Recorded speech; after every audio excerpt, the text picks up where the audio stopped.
What's up, you guys? It's your boy AOT Time Westman, and I'm back again with another video. Before we even jump into this, man, I want to first off give a shout out to a new Instagram page that I'm running right now for all my college football junkies, for all my college football fanatics, man. I have this new page out that's called All Things College Football, man. Definitely just got it started really yesterday. We already got like 36 followers right now. So we going pretty good for just having it for, 2 days. So definitely get on there. You know what I'm saying? I have the picture right here so you guys can see how to follow. You know what I'm saying? Go on there, follow. We're going to talk crazy sports. We're going to talk crazy college football all the way through the season, up to the season. So yeah, just go in there and go ahead and not subscribe, Lord, wrong network, but go ahead and follow me on Instagram at that All Things CFB_ man. All Things CFB_. Now let's get right into it. That's a good lead off to what I'm gonna talk about today. I'm gonna talk about the recruiting rankings right now for college football as of right now. And I actually posted this on that All Things College Football page that y'all can go see as well. But we're just gonna talk about the top 10 recruiting classes right now. So Alabama obviously comes in at 1. Texas A&M comes in at 2. Oklahoma comes in at 3. South Carolina comes in at 4, which is very surprising with 14 signings. So Muschamp is really doing his thing down there. Little brother is starting to finally wake up. Number 5, my Clemson Tigers come in right there. At 6, the Michigan Wolverines come in. At 7, Miami with 13 total commits. At 8, it would be Florida State with 10 commits. At 9, Notre Dame with 11 commits. And at 10, Georgia after the big year they just had. Wow. The most surprising thing about this ranking list is South Carolina with 14 total, commits. Like I said, everybody knows I'm a Clemson fan, but I'm not going to lie. I am very impressed with what they did. They picked up Zach Pickens, the number 1 DN in the country, the number 14th player in the country from TL Hanna, which is actually my nephew's former school, and he actually is a former teammate of Zach. So that's definitely nice to see. And then to go across the country and get somebody from California and Ryan Hielinski, I think his brother was, the whole incident that happened at Washington State. I believe that was his brother, so rest his soul. They really did good picking up big-time commits from places they normally don't recruit very well in. I mean, they picked up a guy from Florida.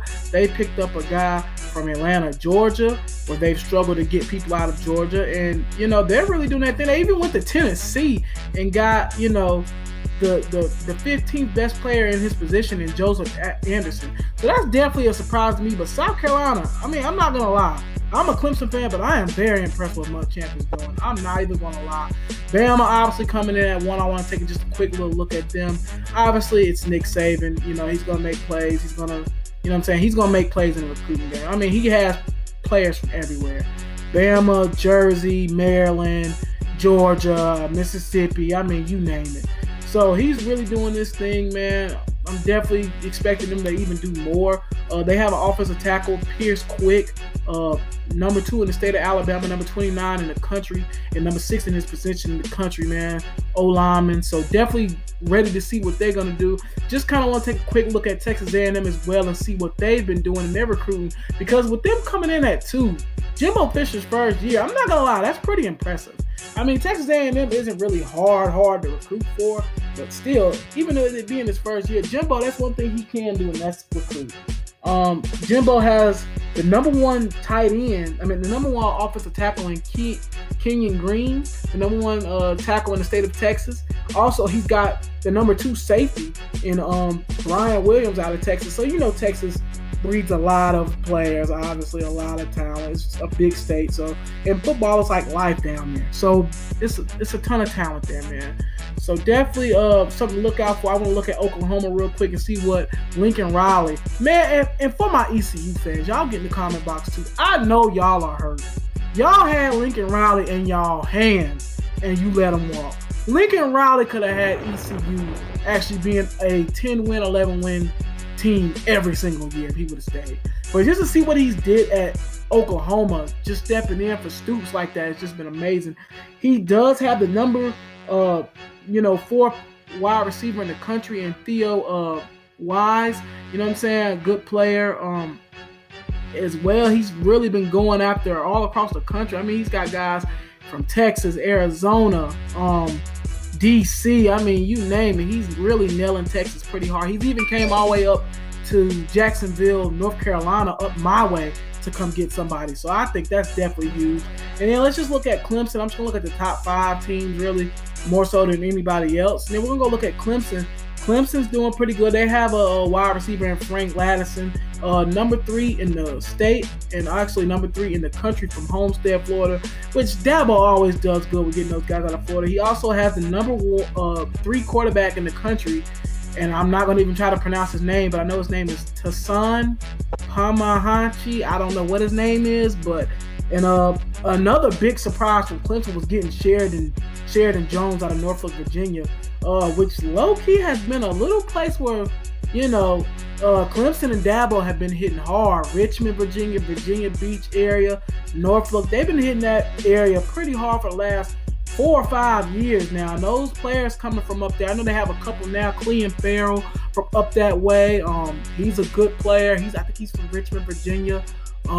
As well as the safety they got about 2 years ago. I cannot think of his name right now. Number 12. I don't know what his name is right now. And if y'all know in the comment box, y'all get to me. I'm surprised I don't know his name since I'm such a big Clemson fan, but I do not know his name right now.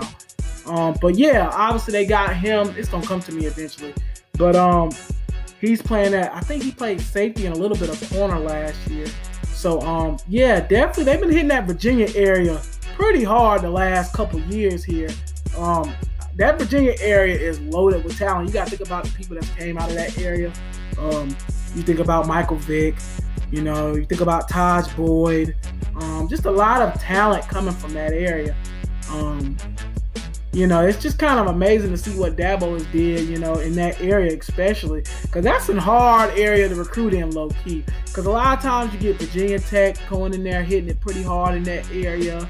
And, it's really a hard area to, Kavon Wallace, that's his name, number 12 from Clemson. He's from Richmond, Virginia as well. But yeah, they've hit that section pretty hard, but I'm really impressed with what South Carolina's doing right now.